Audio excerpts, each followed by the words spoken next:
Well, good morning, everybody. How's everybody doing? Hopefully, you're doing a pretty good job, having a good time, and everybody's doing good. So this Michael J. Fox movie. Poor guy has a disease, and they made him do a bunch of movies at the time, getting them all in so he could make his money and get out of the scene and retire and survive, live.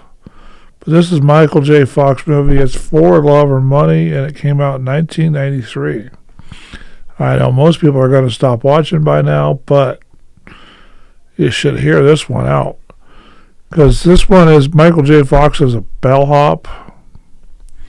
Not a bellhop, but a concierge in a luxury hotel in New York.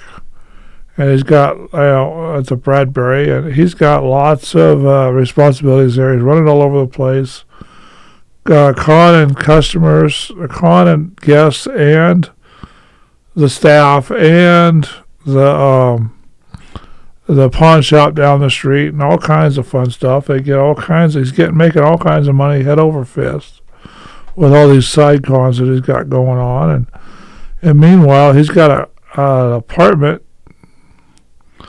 Or not an apartment, but a purchase or a property up on Roosevelt Island that he's going to try to turn into a hotel. And they were going to do kind of crazy stuff. So, I hate it when that happens. So he's trying to get money from a guy named Christian Hanover. And, it's a typical rich guy thing. The girl that Michael J. Fox was interested in is the mistress to the rich guy, Christian Michael Hanover. He keeps telling her that he's going to divorce his wife so that Michael J. Fox can, that she can be his wife. And, throughout the movie, Christian has Michael J. Fox take care of the girlfriend, meet her, Andy. Then, they fall in love, and, she's still dating Christian Hanover.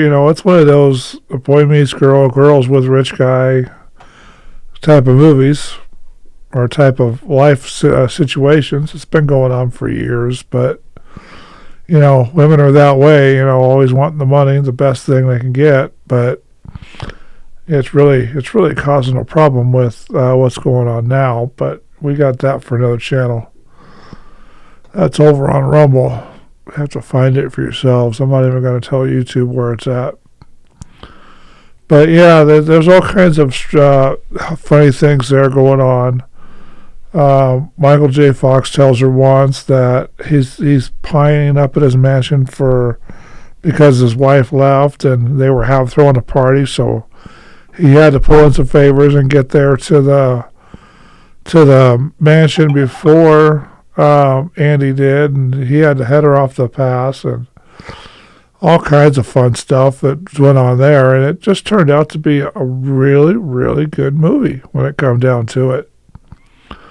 And it turned out to be a funny movie because Michael J. Fox is always covering for Andy, and when the proposal towards the end of the movie was supposed to, they had a funny bellhop that was always trying to take all the loads up all the time and get the cigarette dishes going and, just perfect and, till somebody put a cigarette in it. But, that's what it's for. Then they had, he always tried to get the luggage to whatever room in one load, and it's always piled up over the roof and hanging off the sides, barely fitting in the elevator. Dog walking, construction guys there, and all kinds of stuff that he would think he judged by the way they look and the way they tip, not by who they really were. And the old adage, don't judge a book by its cover. But yeah, they were all kinds of places and doing all kinds of things. And then the bellhop missed when he sent out the contract to the proposal for him to give him money to build his hotel on Roosevelt Island. the bellhop got him mixed up. He sent Christian a watch box, and he sent the proposal for Roosevelt Island to the other guy that he helped get a watch, so he could make a little money off of him. And through the pawnbroker that we talked about earlier, and Michael J. Fox happily ever after, Christian Christian Hanover got booted out of the system because Michael J. Fox was in love with Andy, and they both kicked Christian Hanover out of the whole system, and they hooked up together, became happily ever after, and then at the end of the movie they're getting married and going to the hotel on Roosevelt Island. So it's a pretty good love story. They did a real good job with this one, and Universal Pictures put this out, and they should have, because this is a pretty good movie for the times. It came out on October 1st, 1993. It ran for 96 minutes. It's United States English.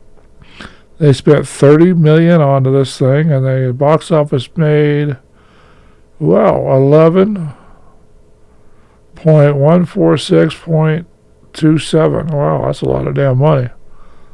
11 billion. 100 million, 146 million, 270,000. Wow. That's pretty good for them. That's pretty good for an old movie like this. I mean, you wouldn't think a movie would pull on that much, but a good, complicated love story like this one, a romantic comedy, a love story, comedy, works the same way. It wasn't really comical, but, we all know that. And we'll see what's coming up next, and we'll talk to you later on the next one, whenever that may be. Bye now.